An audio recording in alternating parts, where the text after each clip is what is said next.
State atheism in Albania was taken to extreme.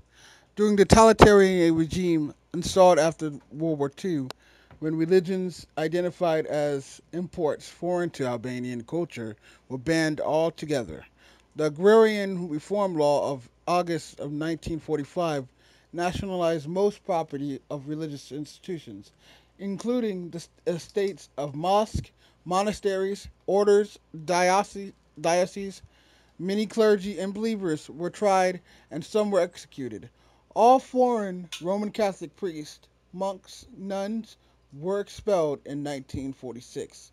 Religious communities or branches that had their headquarters outside the country, such as Jesuits and Franciscan orders, were henceforth ordered to terminate their activities in Albania.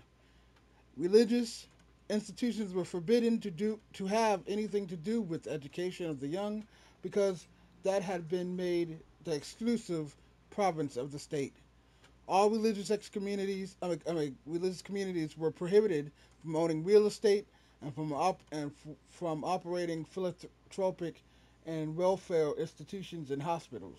Although there were tactical variations in Enver Hoxha's approach to each of the major denominations, his overarching objection was the eventual destruction of all organized religion in Albania.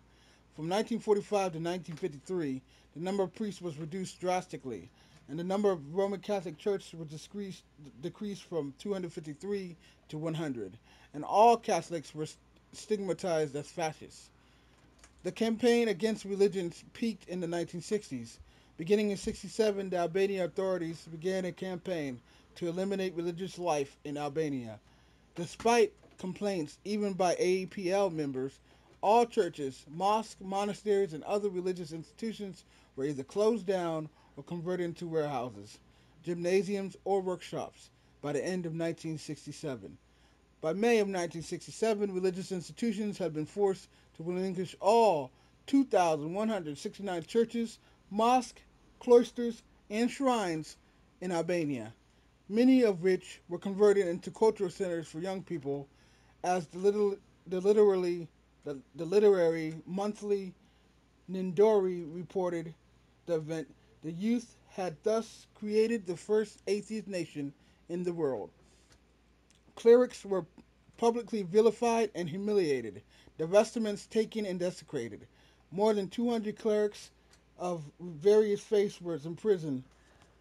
Others were forced to seek work in either industry or agriculture, and some were executed or starved to death. The cloister of the Franciscan order in Shokader was set on fire, which resulted in the death of four elderly monks.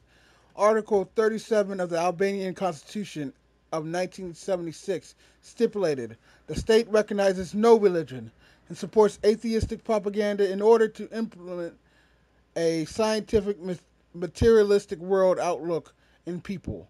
And the Penal Code of 1977 imposed prison sentences of 3 to 10 years for religious propaganda and the production, distribution, or storage of religious literature.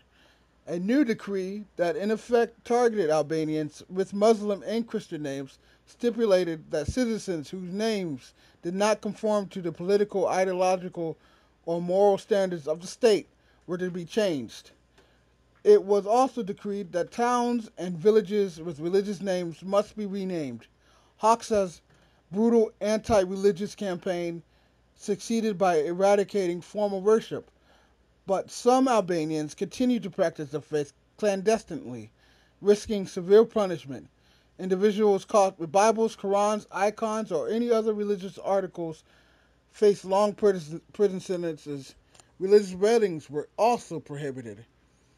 Parents were afraid to pass on their faith for fear that a child would tell others. Officials tried to entrap practicing Christians and Muslims during religious fasts, such as Lent and Ramadan, by distributing dairy products and others forbidding food in school and at work, and then publicly denouncing those who refused to refused the food. Those clergy who conducted secret services were incarcerated. Catholic priest Stefan Kurti had been executed for secretly baptizing a child in Shokodar in 1972. The article was interpreted by Danes as violating the United Nations Charter, Chapter 9, Article 55, which declares that religious freedom is an inalienable human right.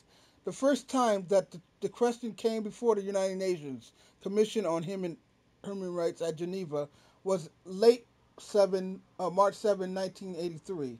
A delegation from Denmark got its protest over Albanians' violation of religious liberty placed on the agenda of the 39 meeting of the Commission.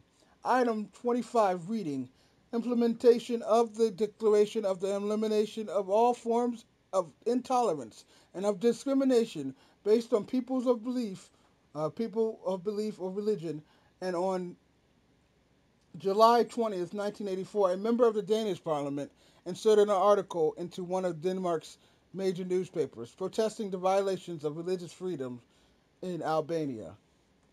These massive attempts by communists to create an atheist nation devastated both Islam and Orthodox Christianity, and they suffered irreparable loss. While on the other hand, Catholicism rebounded and regained its previous share of the population at 10%. Despite all of this, a majority of Albania's population is still affiliated with some form of religion. According to 2011 census, 58.79% of Albanians adhere to Islam, making it the largest religion in the country. The majority of Albanian Muslims are secular Sunni, with a significant but Bektashi Shia minority. Christianity is practiced by 17% of the population, making it the second largest religion in the country.